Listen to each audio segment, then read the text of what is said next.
Hello, नमस्ते, सत श्री अकाल, अस्सलाम वालेकुम। स्वागत है आपका हमारे YouTube channel Hollywood silver screen पर। और आज मैं हाजिर हूँ एक नई मूवी की एक्सप्लेनेशन लेकर, जिसका नाम है IT चैप्टर 2।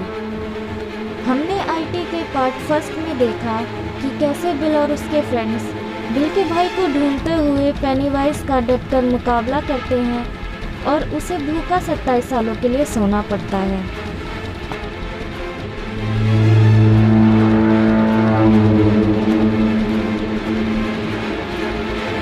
IT चैप्टर 2 की स्टार्टिंग में हम देखते हैं कि मूवी वहीं से स्टार्ट होती है जहां पर पार्ट फर्स्ट ख़त्म हुई थी। हमें दिखाया जाता है कि बिल और उसके फ्रेंड्स एक ब्लड ओथ लेते हैं। अगर 27 साल बाद पेनीवाइज फिर से लौटा तो वो एक होकर उसका मुकाबला करेंगे और इस बार उसे जान से ही मार देंगे। अब हमें 27 साल बाद की स्टोरी दिखाई जाती है, जहाँ पर डेरी टाउन में एक फेस्टिवल चल रहा होता है और वहाँ दो बदमाश लड़के दो लड़कों को टीज कर रहे होते हैं। फेस्टिवल के बाद भी वो उन्हें परेशान करना नहीं छोड़ते और उनके बीच लड़ाई हो जाती है। एक को वो ब्रिज से नीचे फेंक देते हैं और एक बुरी तरह जख्मी हो जाता है। जब जख्मी फ्रेंड अपने फ्रेंड को ढूंढते हुए ब्रिज के नीचे उतरता है तो वो किनारे पर देखता है कि एक जोकर ने उसके फ्रेंड को पकड़ा हुआ था और अपने खतरनाक दांत और नेल से उसे खा रहा था और उसे मार देता है। यहाँ पर हमें पता चलता है कि पेनीवाइज अब लौट आया था और 27 साल बाद अपनी भूख मिटाने के लिए उसने फिर से शिकार करना शुरू कर दिया था। पेनीवाइज हमेशा लोगों को उसी रूप में डराता था जिनसे वो डरते थे। माइक जब इस डेथ न्यूज़ के बारे में सुनता है तो वो उसी रिवर के पास जाता है और नीचे उतरकर देखता है कि ब्रिज के पिलर्स में लिखा हुआ था कम होम कम होम, और जिसे पढ़कर वो समझ जाता है कि अब पेनीवाइज लौट आया है और वो वापस लाइब्रेरी जाकर लूज़र क्लब को कांटेक्ट करने की कोशिश करता है। वो सबके कॉन्टैक्ट नंबर्स और डिटेल्स निकालता है। डेरी टाउन में अब सिर्फ माइक रह चुका था और बाकी सब दूसरे शहर में शिफ्ट हो चुके थे।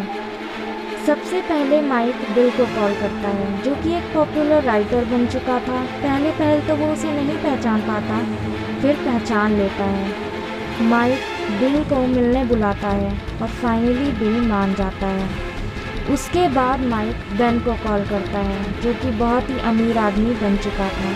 पहल वो भी उसे नहीं पहचान पाता। उसके बाद माइक बेवर्ली को कॉल करता है, जो कि एक रिच मैन की वाइफ थी। लड़के का कॉल आने पर बेवर्ली का हस्बैंड उसे मारने लगता है और बेवर्ली भी उसे मारकर वहाँ से भाग निकलती है। उसके बाद माइक अपने एक फ्रेंड को कॉल करता है, जिसके कॉल आने से वो डिस्टर्ब हो जाता है और सुसाइड कर लेता है और उसका नाम होता है स्टैनली। सब डेरी टाउन के एक रेस्टोरेंट में मिलते हैं और अपने बचपन की बातें शेयर करके बहुत इंजॉय करते हैं। उसके बाद माइक सारी बातें बता देता है उस रिवर के पास हुए इंसिडेंट के बारे में और अपनी ब्लड ओथ याद दिलाता है।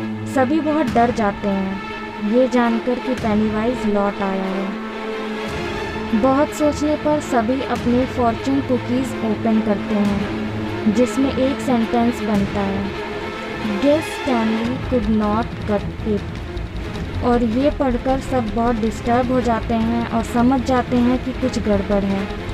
और स्टैनली को कॉल करने पर बेवर्ली को पता चलता है कि स्टैनली मर चुका है और ये जानकर सभी बहुत डर जाते हैं और वहाँ से वापस जाने लगते हैं। माइक बिल को वहाँ रुकने के लिए कन्विंस कर लेता है।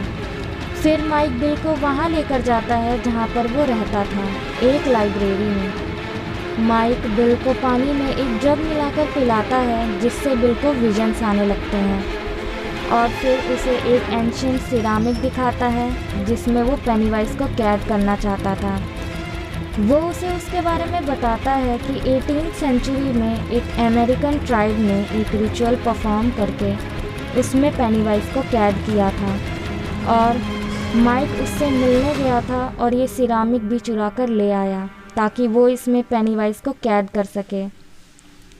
विजन्स की वजह से बिल को सब कुछ दिखाई दे रहा होता है कि माइक के साथ क्या क्या हुआ था, और वो माइक से एग्री हो जाता है। बेविडली तब बेन को कॉल करती है और अपने स्कैरी ड्रीम्स के बारे में उससे बताती है कि कैसे उसके ड्रीम्स में उसके फ्रेंड्स एक एक करके मर रहे थे। यहाँ तक कि उसने स्टैनली के सुसाइड के बारे में भी अपने ड्रीम्स में पहले ही देख लिया था। और तब वो डिसाइड करते हैं कि अगर पेनीवाइज नहीं मरा तो वैसा ही होगा जैसा कि उसके ड्रीम्स में हुआ है। और फाइनली वो सभी एग्री हो जाते हैं माइक की बात से और वापस लौट आते हैं। तब वो लोग प्लान बनाते हैं पेनीवाइज को मारने के लिए। माइक उन्हें बताता है कि पेनीवाइज को मारने के लिए एक रिचुअल परफॉर्म करना होगा। उसमें उन्हें अपने पास्ट से रिलेटेड एक एक चीज़ को लाना होगा, जिसे उन्हें सिरेमिक में जलाकर पेनीवाइज को मारना होगा। सब लोग अपने पास्ट से कनेक्टेड चीज़ों को ढूंढने में लग जाते हैं और बेविडली एक घर में जाती है जहाँ पर वो पहले रहती थी अपने फादर के साथ। वहाँ पर अब एक लेडी रहने लगी थी और रूम के हॉल में उसे लेटर मिलता है जो कि बचपन में उसे बेन ने दिया था। जाते वक्त वो औरत एक डेमन में तब्दील हो जाती है और उस पर अटैक करने लगती है, लेकिन किसी तरह बेविडली वहाँ से भाग जाती है। हमें दिखाया जाता है कि बिल उसी सीवर के पास जाकर रोने लगता है जहाँ पर बचपन में उसका भाई गायब हुआ था। वो कहता है कि इतने बच्चों में उसके भाई को ही शिकार क्यों बनाया। तब अंदर से पेनीवाइज का रिप्लाई आता है कि उसे बिल चाहिए था और उसे जब बिल नहीं मिला तो उसने उसके छोटे भाई को शिकार बना लिया। तब बिल को अपना छोटा भाई सीवर के अंदर दिखाई देता है, जिसके हाथ में वही बोट होती है जो उसने उसे बचपन में बना कर दी थी। तब वो हाथ डालकर उसे निकालने की कोशिश करने लगता है। तभी अंदर से बहुत से हाथ बाहर आते हैं और उसका हाथ पकड़कर उसे अंदर खींचने की कोशिश करते हैं। किसी तरह बिल अपना हाथ छुड़ा लेता है, लेकिन उसके हाथ में वही बोट आ जाती है जो कि उसने बचपन में अपने भाई को दी थी, और इसी तरह उसे अपने बचपन से कनेक्टेड चीज़ मिल जाती है।